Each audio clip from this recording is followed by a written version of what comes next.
இந்த படத்தோட ஓப்பனிங்ல இந்த படத்தோட ஹீரோயின் லூசியை காமிக்கிறாங்க.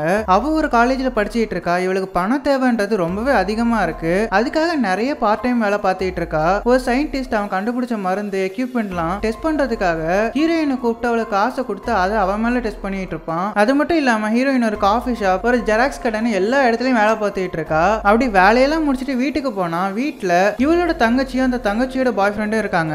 அவங்க ரெண்டு பேரும் வீட்டுக்கு வந்த உடனே வீட்டுக்கு வாடகை கட்டணும்னு காசு கேட்டிட்டு இருக்காங்க.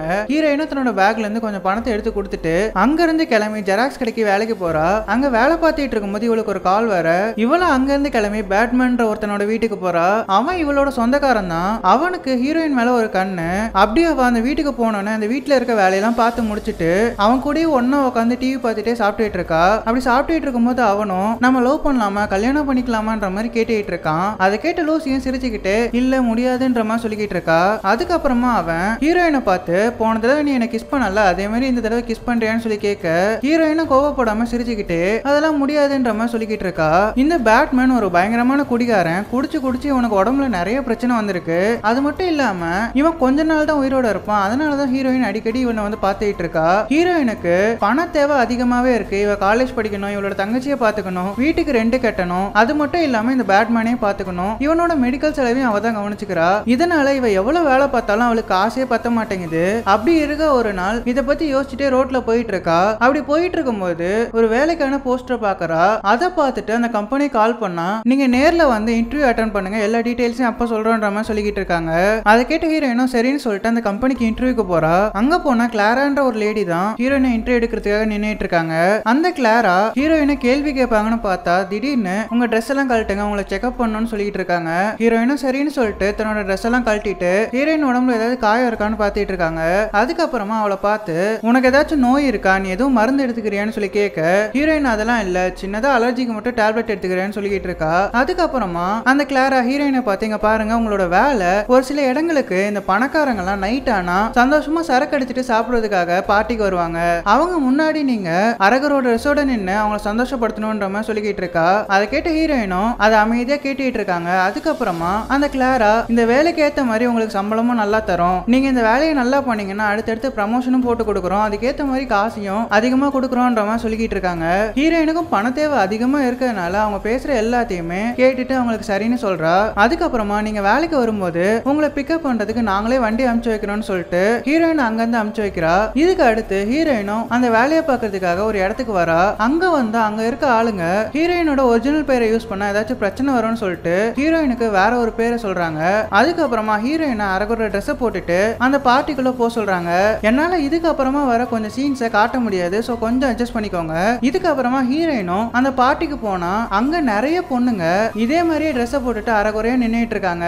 அங்க இருக்க பணக்காரங்க நிறைய பேர் வயசானவங்க தான். அந்த பெருசுங்களும் அந்த பார்ட்டியை நல்லா என்ஜாய் பண்ணிட்டு இருக்கும்போது ஒரு வயசானவன் ஹீரோயினோட காலை தடுக்கி கீழே விழ வைக்கிறான். ஹீரோயினும் வேலைன்னு வந்துட்டா இதெல்லாம் சகஜம், ஏதாவது சொல்லி நம்ம வேலைக்கு உழ வச்சுக்க வேண்டாம்னு சொல்லிட்டு அமைதியா இருக்கா. அப்ப இன்னொரு வயசான ஆளு ஹீரோயினை தூக்கி விட்டு இங்க பாரு இந்த வேலையில இதெல்லாம் சகஜம், இதெல்லாம் கண்டுக்காதுன்னு சொல்லிட்டு அந்த இடத்தை விட்டு அமுச்சு வைக்கிறான். அந்த கிழமைய ஹீரோயினை தள்ளி விட்டானா அந்த இடத்துல ஹீரோயின் மட்டும் தான் கொஞ்சம் கலரா இருப்பா, மத்த எல்லாருமே கொஞ்சம் மாநிறமா தான் இருப்பாங்க.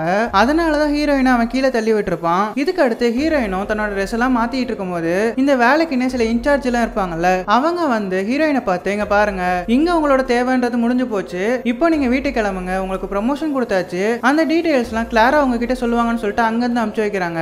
இதுக்கப்புறமா ஹீரோயினை அந்த கிளாரா மீட் பண்றா. அவ ஹீரோயினை பார்த்து உங்களுக்கு ப்ரமோஷன் கொடுத்தாச்சு, உங்களுக்கு வாழ்த்துக்கள்னு சொல்லிட்டு இருக்கா. அதுக்கப்புறமா உங்களோட வேலை என்னன்னா நாங்க உங்களுக்கு ஒரு மயக்க மருந்து கலந்த டீயை கொடுப்போம், அதை குடிச்சீங்கன்னா உங்களுக்கு நல்ல தூக்கம் வந்துடும். இதுக்கப்புறமா நீங்க உங்க ட்ரெஸ் எல்லாம் கழட்டி போட்டுட்டு ஒரு பெட்ல போய் படுக்கணும், நாங்க உங்களுக்கு பாதுகாப்பு கொடுக்குறோம், உங்களை பிசிக்கலா யாருமே எதுவுமே பண்ண மாட்டாங்கன்ற மாதிரி ஒரு விஷயத்த சொல்லிக்கிட்டு இருக்க.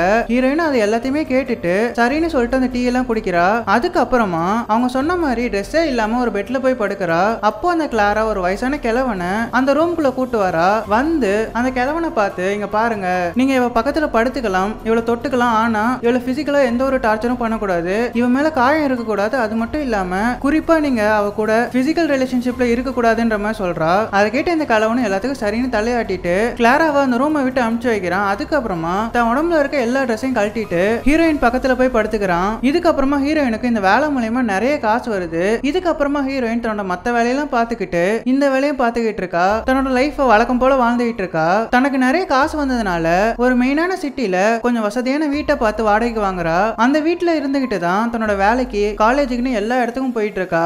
இதுக்கு அடுத்து வேலைக்கு போனா அந்த கிளாரா ஹீரோயினை பெட்ல தூங்க வச்சுட்டு இன்னொரு வயசானால ஹீரோயின் கிட்ட அனுப்புறா. இப்படியே பல பேரை ஹீரோயின் கிட்ட அனுப்பிச்சு வைக்கிறா. இது மாதிரியே ஹீரோயினோட வாழ்க்கை போயிட்டு இருக்க ஒரு நாள் ஹீரோயின் காலேஜ்ல இருக்கும்போது அவளுக்கு ஒரு கால் வருது. ஹீரோயின் அந்த காலேஜை விட்டு வேகமா ஓடி போறா.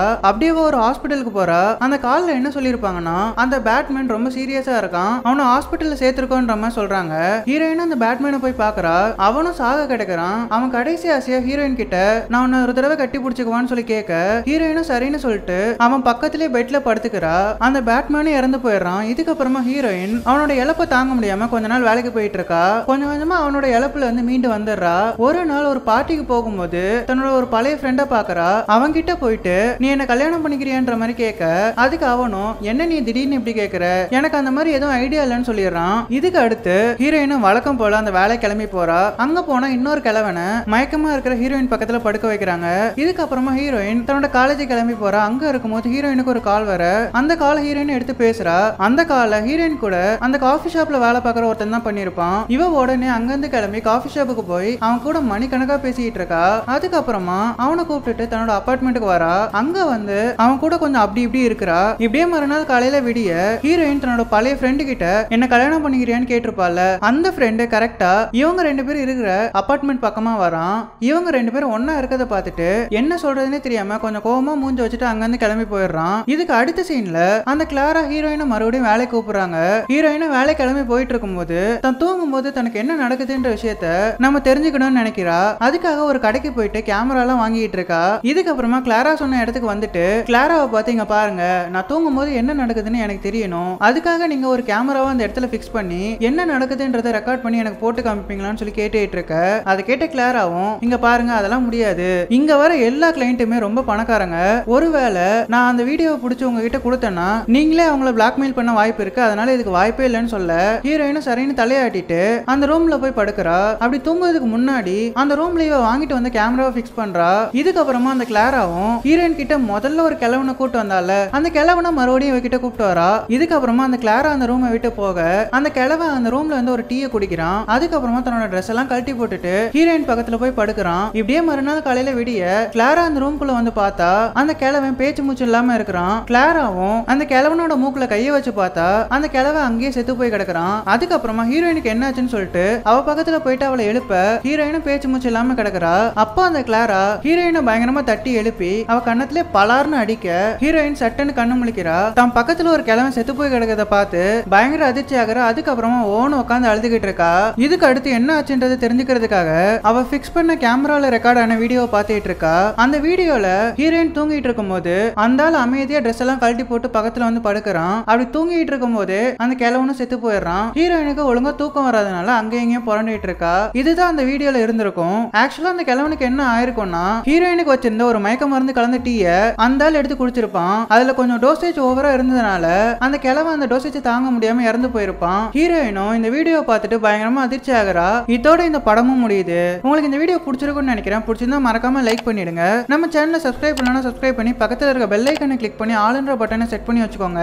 அப்பதான் நான் போற ஒவ்வொரு வீடியோஸும் உங்களுக்கு உடனே நோட்டிபிகேஷனா வந்து சேரும். நான் உங்களோட நல்ல வீடியோல எடுத்து சந்திக்கிறேன். அது வரைக்கும் have fun guys.